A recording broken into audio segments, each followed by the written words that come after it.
সহজ সরল রান্না চ্যানেলে তোমাদের সবাইকে স্বাগত জানাই। আশা করি তোমরা সবাই ভালো আছো। আমরা তো নানা রকম ঠান্ডা খেয়ে থাকি, শরবত খেয়ে থাকি। তোমরা একবার এইভাবে বেলের শরবত খেয়ে দেখো। কখনো খেয়েছো না? খেয়ে দেখো, পেট ঠান্ডা, শরীর ঠান্ডা, সব ঠান্ডা। আমি এই দেখো এই বেলটা শরবত বানিয়ে দেখাবো। আমি এই বেলটাকে ভেঙে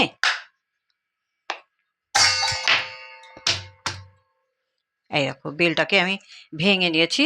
ভেঙে আমি ভিতরের এই সব এই বেলটাকে বার করে নিয়ে তারপর তোমাদেরকে দেখাচ্ছি। দেখো বেলের ভিতরটা আমি সব বার করে নিয়েছি। এই যে এবারে না বেলটাকে ভালো করে চটকে নিতে হবে। হ্যাঁ, এইভাবে হাত দিয়েই কিন্তু বেলটাকে ভালো করে যায়, পাকা বেল, হ্যাঁ না, পাকা বেল দিয়ে মানে শরবতটা খেতে হবে। দেখো এইভাবে সব আমি বার করে নেব। এভাবে ভালো করে মেখে এর ভিতরের যে বেলটা আছে সেটা আমি সব বার করে নেব। ভালো করে এটাকে মেখে নিতে হবে।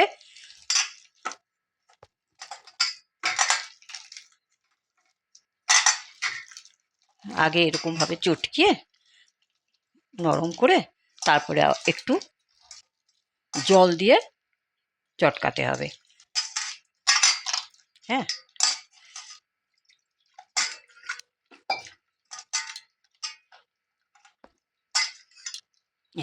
এইভাবে সব বেলের শাঁসটা একদম বার করে নিতে হবে।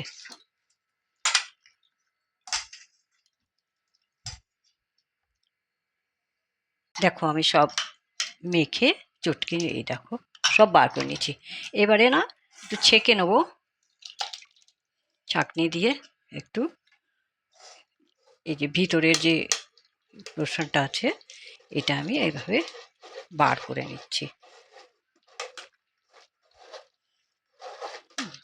পেট ঠান্ডা, একদম পেট পরিষ্কার, শরীরও ঠান্ডা থাকবে।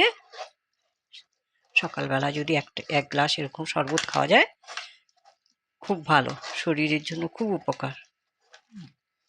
এই দেখো এইভাবে সব বার করে নিয়েছি। হ্যাঁ, এই যে শাঁসটা সব ফেলে দিলাম, এটা বার করলাম। এবারে এর ভিতরে না একটু অল্প করে একটু দই, হ্যাঁ না, একটু দই দেবো।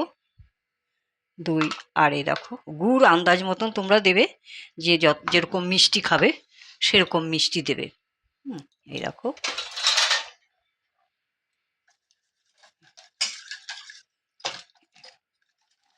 এভাবে একটু মিষ্টি দিয়ে দিলাম। ভালো করে মিক্স করে নাও।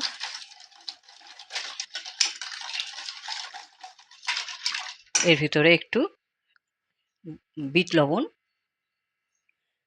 আর একটু গোলমরিচের গুঁড়ো দিয়ে ভালো করে এবার মিক্স করে নাও।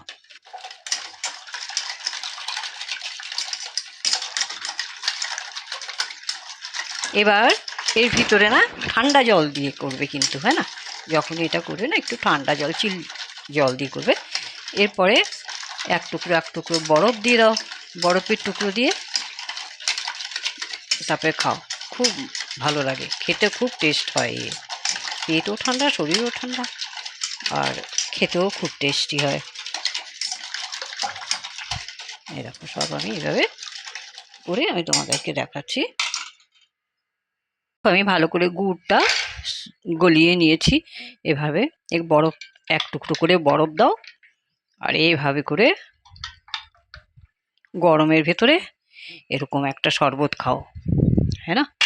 দেখো তোমাদের যদি রেসিপিটা ভালো লাগে তাহলে একটা লাইক করো, শেয়ার করো, আর কমেন্ট করে জানিও কেমন লাগলো। আমি আবার একটা নতুন রেসিপি নিয়ে তোমাদের কাছে আসবো। তোমরা সবাই ভালো থেকো। ধন্যবাদ।